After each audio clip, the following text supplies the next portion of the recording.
ओम गणपति नमः, ओम गणेशाय नमः। दोस्तों, इस वीडियो में हम बात कर रहे हैं प्लैनेट्स की रेमेडीज की। वो छोटी छोटी रेमेडीज जो आपकी लाइफ में एक बड़ा बदलाव कर सकती हैं। वो छोटी छोटी प्रॉब्लम्स जो आपके रूटीन में चलती हैं, उनसे आपको छुटकारा दिला सकती हैं, जीवन में पॉजिटिविटी ला सकती हैं। वो छोटे छोटे उपाय जो आप अपने और अपने परिवार के लोगों के लिए रूटीन में कर सकते हैं। ये वीडियो 2 पार्ट में है। फर्स्ट पार्ट में कॉमन है सभी राशियों के लिए। दूसरा पार्ट जो है उस पर्टिकुलर राशि के लिए क्या उपाय करने चाहिए, आप अपनी राशि के अनुसार या लगन के अनुसार उस वीडियो को देख सकते हैं। So I repeat, first part common है, सो डायरेक्ट आप अपनी लगन या राशि के लिए उसी पर्टिकुलर वीडियो में जा सकते हैं। दोस्तों, ज्योतिष के अंदर कुंडली में ग्रहों का खेल हमारे जीवन का खेल है। पास्ट, प्रेजेंट, फ्यूचर सब कुछ इसी में छुपा है। हमारे कर्मों का फल है। जीवन का मकसद भी कुंडली के अंदर ही छुपा हुआ है। कई बार जब हमारे जीवन में मुसीबत आती है तो हम कुंडली के आधार पे उन सब का हल ढूंढने की कोशिश करते हैं, ग्रहों की रेमेडीज करके। वो ग्रह जो कमजोर हैं उनको बल देकर, स्ट्रेंथ देकर, और वो ग्रह जो आपके विपरीत यानी कि ऑपोजिट काम कर रहे हैं उनकी रेमेडीज करके। रेमेडीज बड़ा कॉम्प्लेक्स सिस्टम है। किस प्लेनेट की क्या डिग्निटी है, किस राशि में है, उस राशि का, उस प्लेनेट का क्या तत्व है जिसकी रेमेडी करनी है।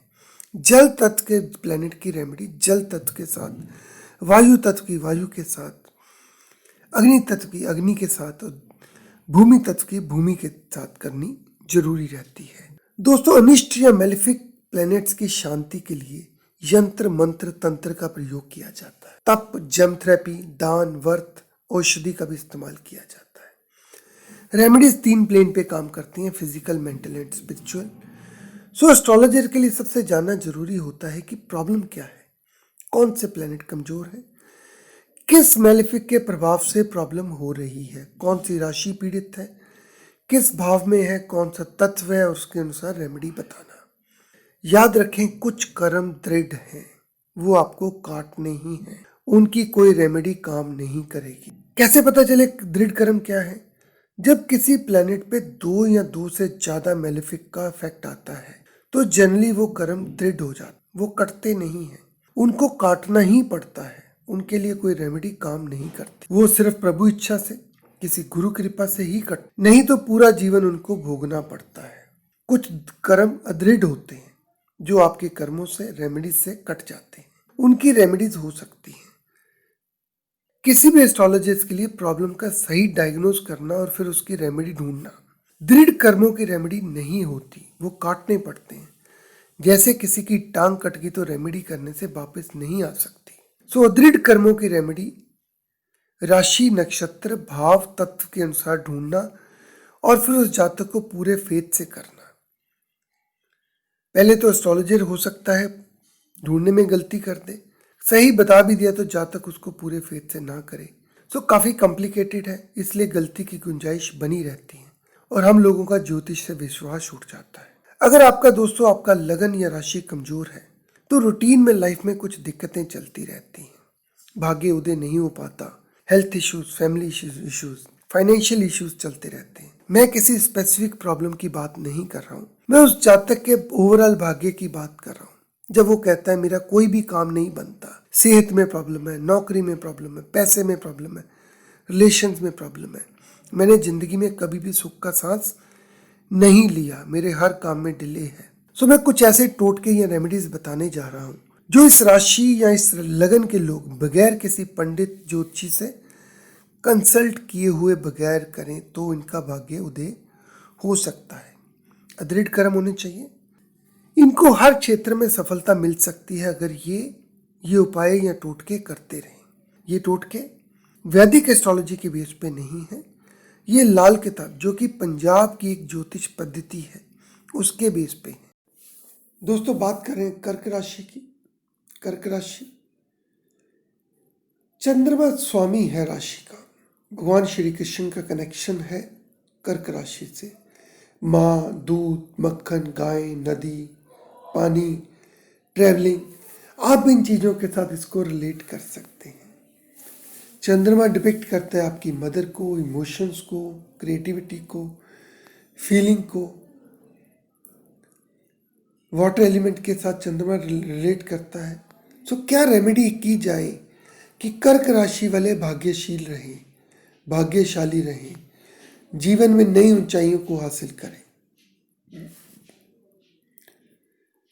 दोस्तों, सबसे पहले अपनी मदर की रिस्पेक्ट करें।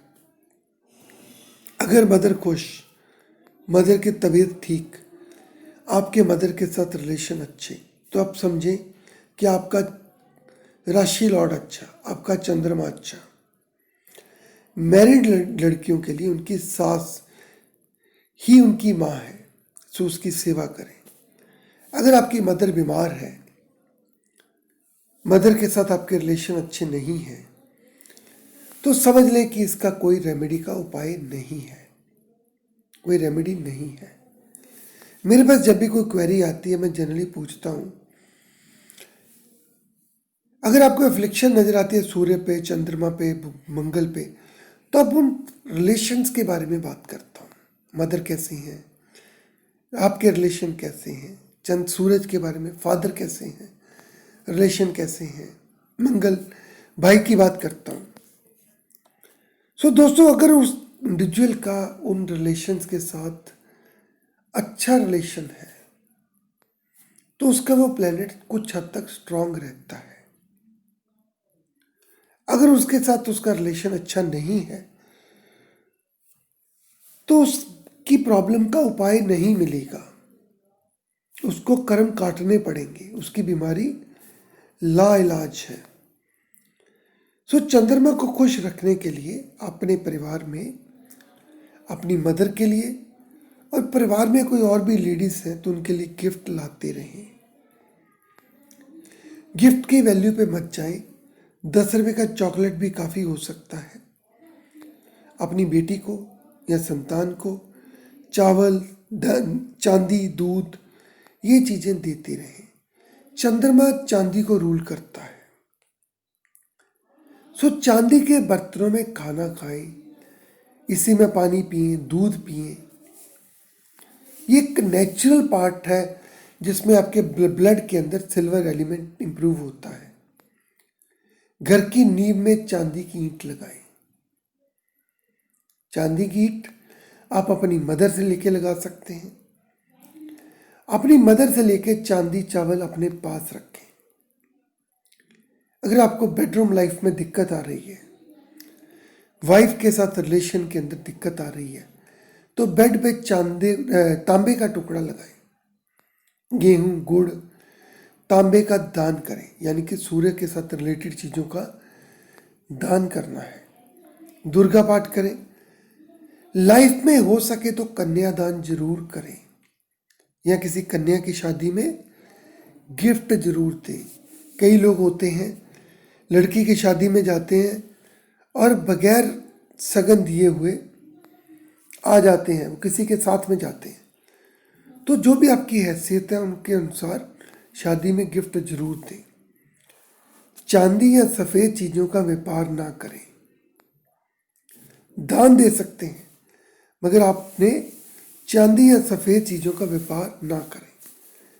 Paani is very important part of life, so पानी का दान करें। कहीं पे छबील होती है, वहाँ पे पैसे दे दें, प्याऊ लगवा दें।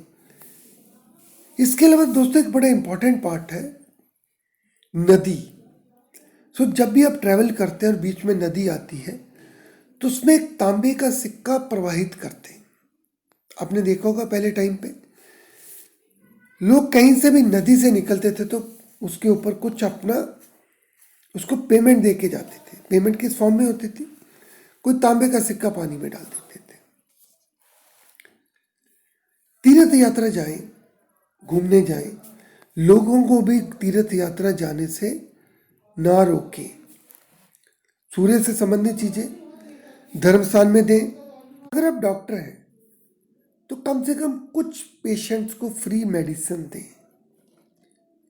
दोस्तों, एक और इम्पॉर्टेंट बात, कर्क राशि वाले लोग काफ़ी इमोशनल होते हैं। लड़के हों, लड़कियां हों, जब भी आप देखेंगे इनका जो लगन है 4 नंबर है, या मून 4 नंबर में चला गया, 4 नंबर साइन में चला गया, तो ये काफ़ी इमोशनल हो जाते हैं। सो इमोशन में बह जाते हैं, अपनी इमोशन लोगों के साथ शेयर करते रहते हैं। कई बार जो शेयर की हुई बातें हैं वो इनके लिए ज़िंदगी में बवाल बन जाती हैं, इनको पछतावा होता है। सो इनको ज़िंदगी में अपने सीक्रेट्स कभी भी किसी के साथ शेयर नहीं करने हैं। अगर सीक्रेट्स शेयर नहीं करेंगे तो इनको लाइफ में ठीक रहेगा। ये तो था दोस्तों कर्क राशि वाले क्या रेमेडीज़ करें जीवन में भाग्योदय के लिए, हेल्थ इश्यूज़ के लिए। बाकी राशियों के लिए जानने के लिए प्लेलिस्ट से लाल किताब रेमेडीज़ चेक कर सकते हैं। आपका दिन शुभ रहे। ओम गणपते नमः।